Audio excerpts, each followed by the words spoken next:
here we are. We're back after that hiatus. It's good to be back. Do you really want to know where we were? I don't know. We're stuff is going on, but hello. Hello, good morning, and welcome back to the latest episode of the Project Failure Files, the series for anyone who manage people, projects, processes, herds, cats, whatever, for a living. I'm Sharon Weaver, CEO of Smarter Consulting. And I am Christian Buckley, founder of Collab Talk, and welcome to another episode of our series where Sharon and I explore management and leadership topics from the perspective of what not to do. Absolutely. And in this episode, we're going to talk about the constantly shifting priorities of leadership. That never happens. That can sometimes make it feel like work you're doing has little to no value. Sharon, it's the whole hot project syndrome. Everybody wants to work on the new, exciting, the new technology, the new client that's getting all the attention. You're somewhere down in the middle of the organization, like the CEO's talking about it. And when you're in a huge company, like I was thinking about this, back when I was with Microsoft, like everybody wanted to be working on the project that Satya is talking about. And so you get all of that attention. One of the results of this culturally within an organization, if you leave it unmanaged, is that it does encourage some unhealthy competition, siloed work. It rewards people for being the heroes, those champions that are going it alone versus, well, what are the rest of us doing? Mm-hmm. Yeah, there's always going to be something shiny, new, more exciting. And priorities are constantly changing in business, right? Where it's always a matter of what are we trying to get done and where are we going? The problem is just all over the place. But I think the clear message to employees is that overall management doesn't have any consistent reward or recognition practices.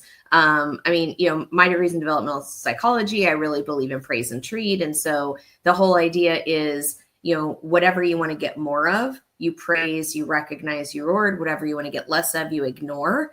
And I think a lot of organizations reward things that they don't realize they're rewarding, and they ignore things they don't realize they're ignoring. And so when you're getting things that you don't expect, a lot of times it's because you're putting your energy in the wrong place. Yeah, I think you're right. It's not always conscious. Sometimes it is that they're doing that thing. It's not about treating everybody the same and not recognizing that there are shining stars in your organization, people who go above and beyond, and they should have that additional recognition. But it's about balancing rewards and recognitions, not forgetting the people that are in the operational roles, they're responsible for that ongoing effort to make sure everything's running. And so that's been a big chunk of my career, was doing the back office, the operations. Like, you didn't know a lot of what we were doing if it was running smoothly, except that reports are up, servers are running, processes are going, all those kinds of things. But we weren't getting the glory out front. And so that's something that managers, leaders, you need to be aware of and make sure that there is a balance. Yeah, there's definitely a balance that has to be had. And we're going to talk about that today. We definitely need to find a balance because at the end of the day, like you said, right, you don't miss what you don't know is going on until it's not happening. It's, there's so many memes about this that moms, the whole moms thing. It's like, what's going on? Why is this place crazy? All that stuff I don't do. Well, I didn't actually do it today. So. Yeah. Well, it should be a great conversation as always. And as with every episode, please feel free to comment throughout the episode, share your experiences, any examples that you have or feedback that we may have missed. Yeah, we love people's stories. So let's get started with some definitions. Well, what does it mean? We say like the leadership no longer cares. I mean, it's not literal indifference. It could be the case. That they might not about I think that. I think there are some leaders, maybe 1 foot out the door, ready for retirement.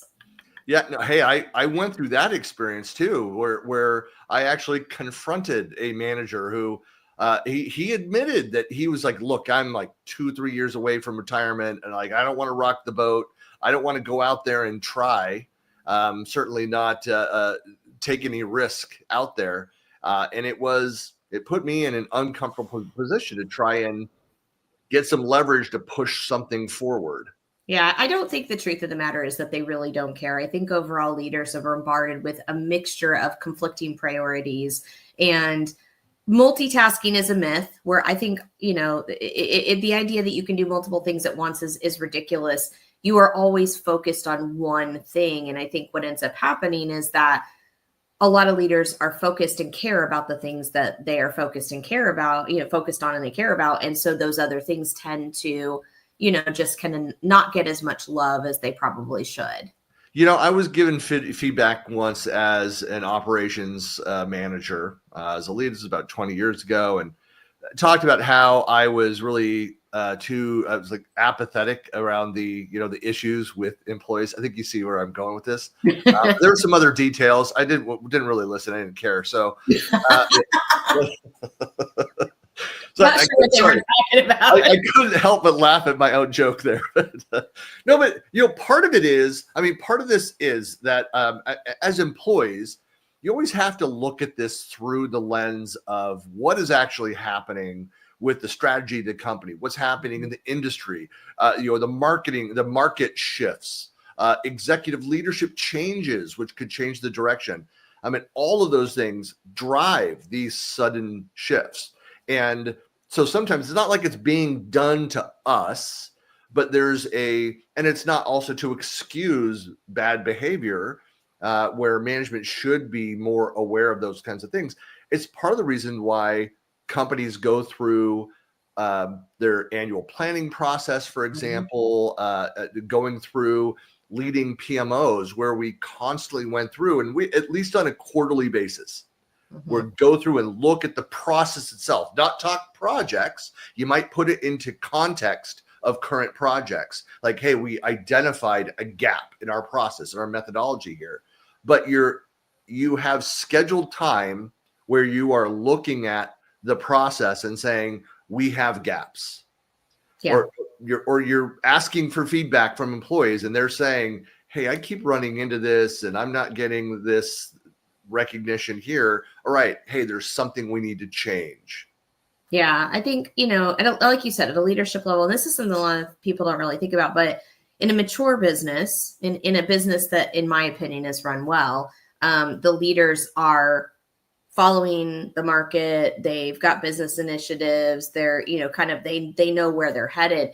But I would unfortunately like to say that that's not as common as it should be. And so what ends up happening a lot of times is leadership tends to kind of follow the trend, but they follow the trend without a clear vision of where they're headed. And I think that's where you see a lot of conflicting priorities, is when, back to the comment at the beginning, right? They just follow the shiny thing. And so what ends up happening is, there's all these kind of stale projects that kind of sit on the vine because all of the bandwidth went to chase after something, and they didn't go back to, get back. They didn't have a system in place for ongoing maintenance, support, keeping up with things. And so, they just kind of, it's like a trail that just kind of leads off. Right. And the result of those things are all the things, people feel abandoned. It can be demoralizing. If you're going through and you, in a healthy organization, you have like your annual,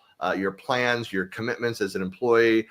Even in a project-centric organization, you say, here's my goals, here's what I'm trying to do. You have a conversation with your manager about, here's what I'm doing career-wise, here's my 5-year plan. Kind of all those things can feel like they're out the window, and like, hey, you signed off on this and you praised me for taking on these challenges, and suddenly I'm kind of, back in with the group. It feels like stalled momentum there, and can create these cultural rifts across the organization, especially if one team seems to be favored over another, when, again, it needs to be kept in perspective. Or worse, what? Why isn't this done yet? This is hot. I need it tomorrow. Okay, I'll get to work on that. And 2 or 3 weeks down the road, okay, let's get this done. Yeah, we really don't have time to focus on that right now because we're doing something else because it's been 2 weeks since we had a conversation. Yeah. Well, let's talk about the cultural impacts of this. The project and cultural impacts. You think about that. What happens when a team, an individual feels abandoned or devalued? Is that productivity takes a slap in the face. I mean, burnout increases for individuals, but it could impact just delivery of those existing projects. Yeah, I think the ones that care get frustrated. Maybe you lose rock star players. Maybe they, get pulled into other things. I think the ones that don't care, your less than rock star players, take it as a signal to sit back, put their feet up and not do much. And so then productivity does get impacted because, essentially they're drawing on the resources of the business, but they're really not providing anything back because they are not sure what to do. Right. So I think it really kind of defines who is what, because when you don't know what to do, or a project gets pulled away, or, there's no guidance and leadership on that, good people, I think, get frustrated, and bad people tend to be less productive. Yeah. It's funny. We're talking about this. I just had a thought too. It's like, it's organizational ADHD. It's chasing after the shiny, the new thing. And then it does make it more difficult then to go and close on projects. If you're pulling all of the stars away from these, but I mean, the reality is that you have, some of the best, the biggest stars in organizations I've worked with are not out in front and flashy. They may not be leading the efforts. They're the ones that are closing things, doing the work, building out the deliverables, delivering those things. And so, but over time, you pull people away, it creates instability. It impacts morale, as we've talked about. But there can be that lack of follow through. So it's just, you very quickly fall into that pattern where your team or you as an individual or somebody who doesn't finish projects.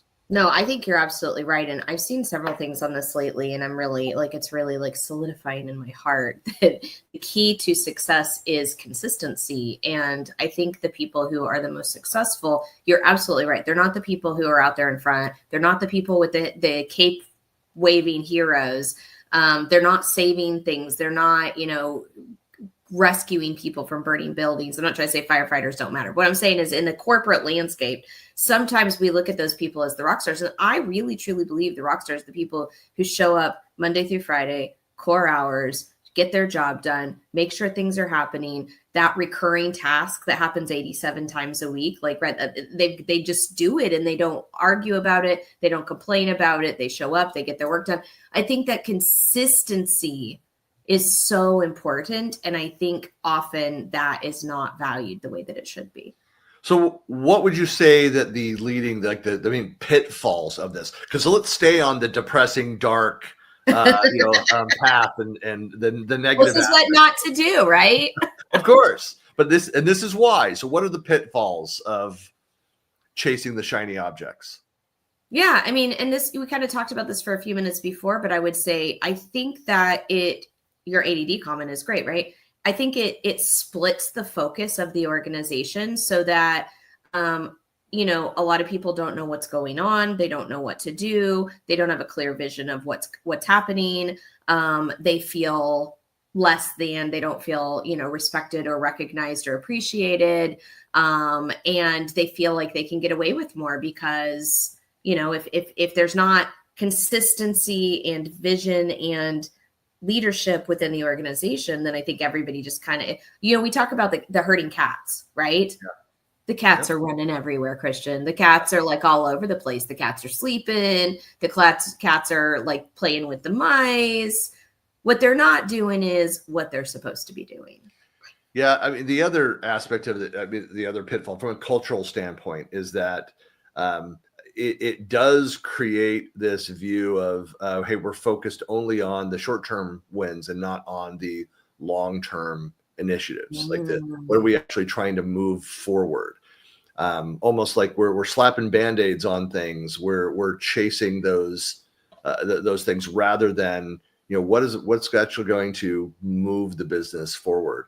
And managers, and not to pile on managers, leaders that are caught up in this, because a lot of them feel that pressure.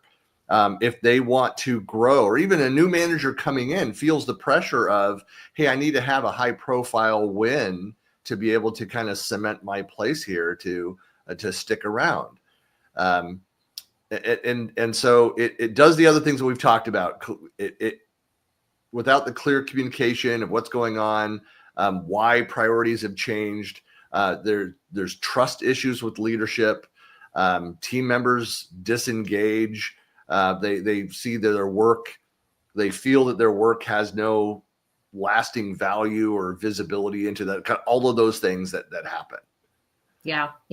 I think, it can create resentment and frustration, and morale can go down. And, when morale goes down, then productivity goes down. And when productivity goes down, businesses lose money. When businesses lose money, then, Well, one, I think, just was thinking of an experience like this. And one of the things I kept going back to my team, so leading a project management organization, and I just kept saying to them again and again, it's just follow the process. Let's get stuff done. And what happened is that we got recognized as the team that got stuff done. Slightly different language that's used, stuff.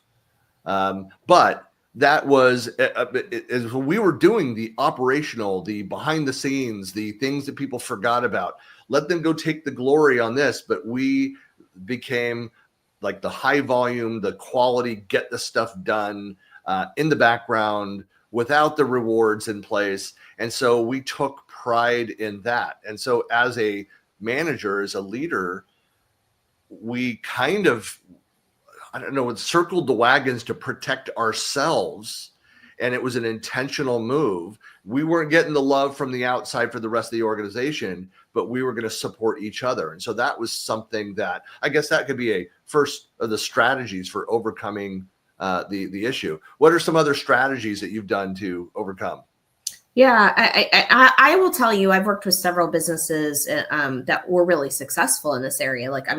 Didn't have this problem. And what I found that was a good strategy is having very clearly defined objectives and initiatives at the business level from a goal level that then are cascaded down, so that essentially, first of all, the business knows what it's focused on. And so you can say, are we doing this? Yes or no? Well, the business has already defined that at the beginning of the year. So the decisions have already been made, right? And short of an exception reasoning, anybody in the business knows what the business is doing. And so what you're doing should be in pursuit of that business objective, which means the business is going to be happy.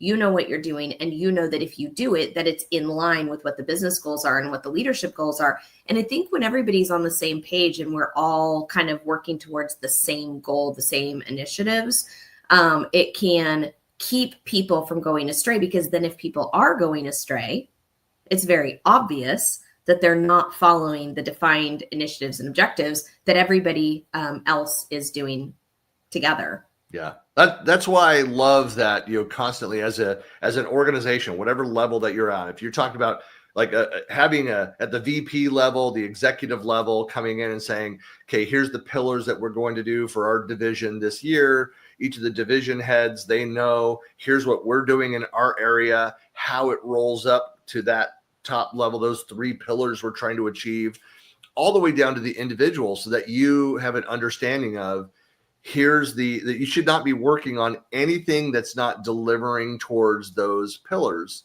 And it should, even the day-to-day operational should roll up to those pillars, so that your role in delivering against those company things. Now, there are things which are going to be perceived as higher value, these flashier projects, the things that are out there. But at the end of the day, you are should be measured on, here's what I'm doing that's delivering towards what organizationally we stated we were going to do. Here's what I'm going to do to either help meet or exceed those goals. Manager signs off on those tasks, and you deliver on those things. Yeah, I think there needs to be engagement. There needs to be discussion. So if there's a change in that strategy, then that goes all the way down to the bottom to understand, okay, this change, this thing where 50% of my work is spent on this thing, which is now being deprioritized. What should I do? Do I need to maintain this?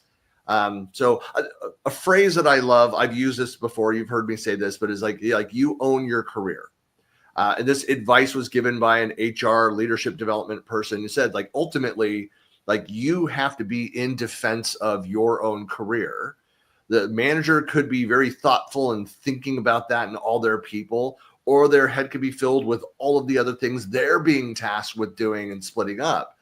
And so you need to go in there and say, hey, 3 months ago at the beginning of the fiscal year, we said, this is what I'm going to be focused on. Priority has now changed with this new initiative. Do I need to adjust and change for this, or do I stay on course? And you should have that conversation with every one-on-one that you're having with your manager, period. Yeah. Well, and I've said this for many years too. Like one of the things that really frustrates me is this idea in corporate culture that we have to appear busy or we have to be doing something. And, I live by that creed. Look busy all the time. I always say, like, a reward for a job well done is more work, right? And so what ends up happening is your rock star players that are accomplishing the goals are doing it in the way that they are doing it best. And if you just look at that as, are they doing enough? Do I need to give them more work? You can also create your own problem. And so I think when I talk about strategies, what not to do is don't take your rock star players and be like, oh, you got all your stuff done, you accomplished your goal, let me go dump some more stuff on you, right? One of the strategies for overcoming this is recognize who are accomplishing the goals within your organization and who are not, right? Are you getting the job done? Are you not getting the job done in alignment with the objectives in the business? And if you're getting the job done, let those people get their job done and let them do it the way they need to. And don't just try to shove stuff on top of them. And for the people who are not doing it and are not accomplishing the goals, whether they're not staying on track or not completing their tasks or whatever, you have to really be brutal about, are they a good fit for your organization? And I think, we don't talk about that at a strategy level enough, is that if leadership has a vision and sets the goal, if the people within the organization are staying within that vision and we're supporting that, it's also the idea of pruning and making sure that your strongest growing members are being supported in the way that they should, and that your weakest members are being pruned as quickly as possible. Yeah.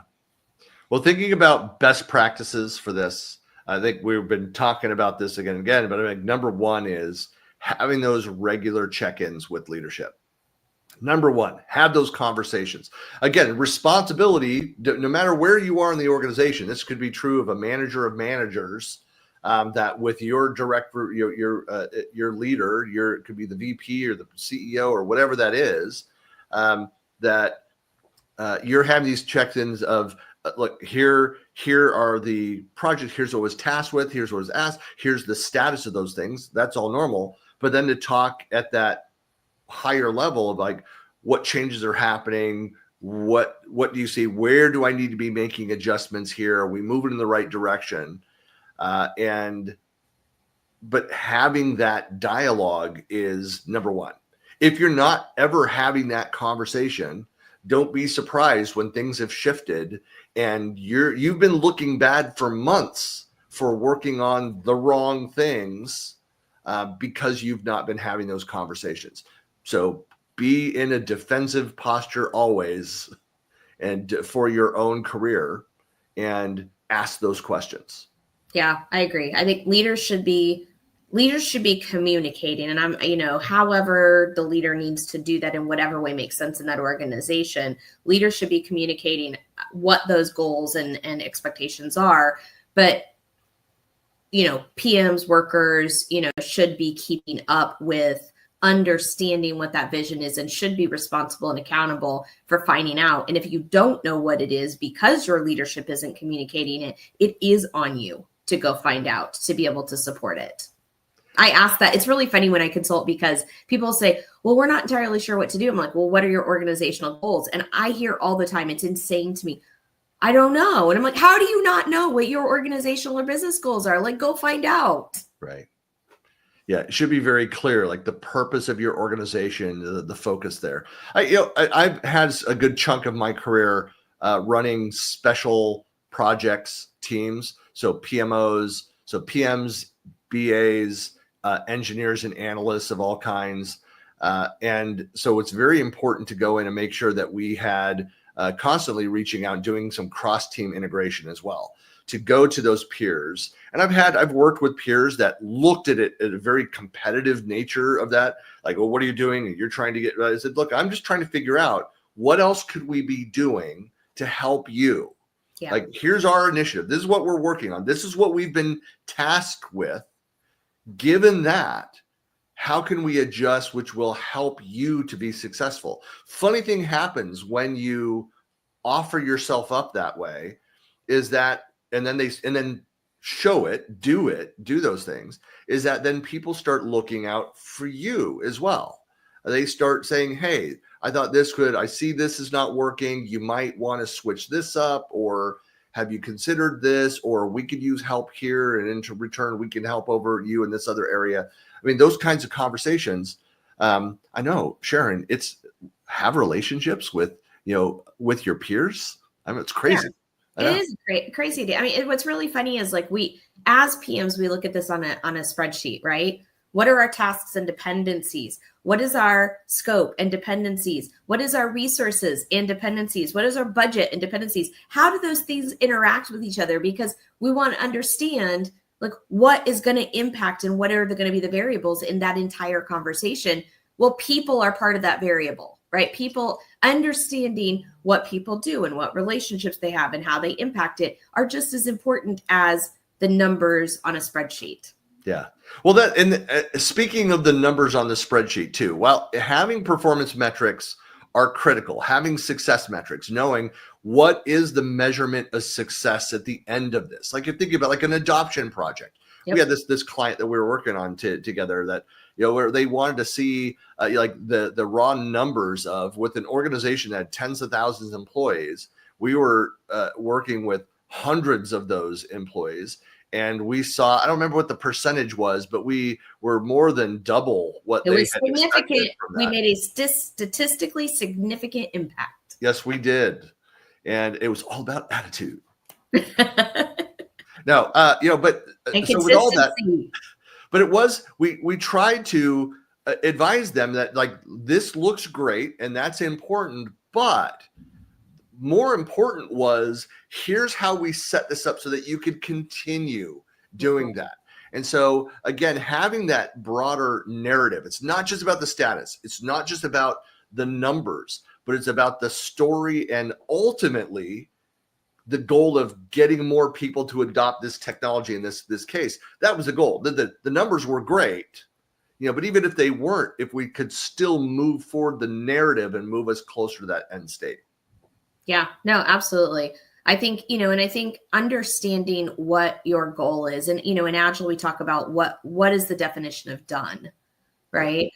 What is the definition of your goal? What are you using? What's your KPI, right? What is OKR? You can use all kinds of fancy buzzwords. What metric are you using to know where your goal is and that you've accomplished it? That's really what matters. And if you get stuck in the weeds of anything else, that is going to become shiny and distracting, and it's going to keep you from being successful. Well, another thing too, recognition. And look, Sharon, you're much better at this than I am. But calling that out again, it's not top of mind for the way that I do things. I actually had a direct report that told me one time where I apologized for not doing a better job at recognizing, like in meetings and stuff, for the completion of projects. It's something that I'm continually working on. And she told me, she's like, Christian, your praise is much more meaningful because you don't just throw it on top of everything. I'm like, oh, that's really thoughtful. It's like, so you may not hear from me on this topic in a long time. But no, she was a rock star too. But it's, I think one best practice is being consistent with the mechanisms for recognition and recognizing the operational successes, the finishing of this project that's in the back office that no one cares about in leadership, but somebody completed that thing on an equal standing of the person who had the high profile project that's out there. be consistent in how you're recognizing people within your organization. Yeah. And I mean, this goes back to have a plan, have initiatives, and have goals. And if one of your plans, initiatives, and goals centers around recognition, then what are you trying to do with that plan and goal, and making sure that everybody knows where they're at and what's going on, and are we being successful? Are we not being successful? Yeah. And celebrating as a team. Yeah. That's it. Every manager should have on their list of metrics for themselves is to look at that recognition program. I agree. Maybe this is a good segue for calls to action. So if you're a team lead, what's your advice for a team lead, Sharon? I think if you're a team, any leader, and I do a lot of leadership training, I think if you're a leader, you should definitely be open and honest with your team to the level that it makes sense within their position, right? I mean, we don't need to like tell them every single detail about everything, because we don't want to like make everybody worried about everything all the time. But I do think it's important to make sure that everybody understands, here's the goals, here's where we're at, here's what's working and what's not working, and here's what we need to do to make a shift. Because I think if people don't know what's going on, then they don't know how they can help, and they don't know what they need to do. Yeah. I think as an individual, as I go back to what I said about you own your career, you drive that. So like one of the best things you could do, my advice, the call to action, be steady, be consistent in your performance, find small ways to demonstrate that continued progress in those reports, the value that you're delivering. Go back and bring up, like, here are my goals. Here's I've broken it down for the year. Here's I've broken it down by quarter. Here's month. Here's what I'm working, whatever the frequency of meeting with your manager is. And show here's how these things come together. Has anything changed? Because if you're not asking about those changes, they may not remember to bring that in and discuss that. But if you're delivering that, if you are asking questions constantly and making adjustments to your deliverables, that influence, it builds over time. Yeah, no, I absolutely agree. And I think I think part of it too is creating a culture where, like we've said at the beginning, where the people who are supporting, maintaining, and being consistent are the rock stars. Will actually go a long ways. And that way you don't end up with that hero mentality. Right.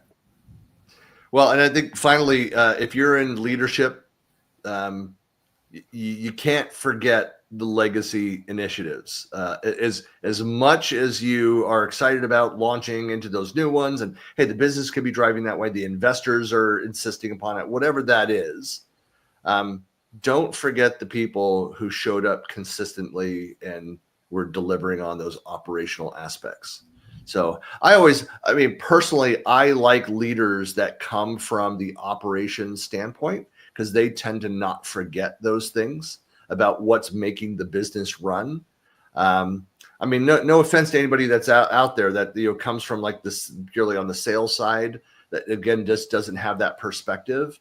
But my experience being in tech for 34 years is that the best leaders that I've seen that are good at this aspect of it come from the operations side with that knowledge. Yeah, I think, it's no different than anything else you invest in. I mean, when you buy a home or, when you invest in anything, you think about what's the long-term investment in whatever it is that we're doing. And I do think at a corporate level, like a lot of times leaders, you're absolutely right. They think this is really cool. We're going to set up this project. We're going to invest a lot of money in implementation of something. And when I talk to them from a strategic advising perspective, one of the first questions I ask is, what does your long-term support strategy look like for this? Well, once it's implemented, it'll be fine. We'll just let it go. It'll be all right. I'm like, if you don't have a long-term support strategy, you don't have a strategy.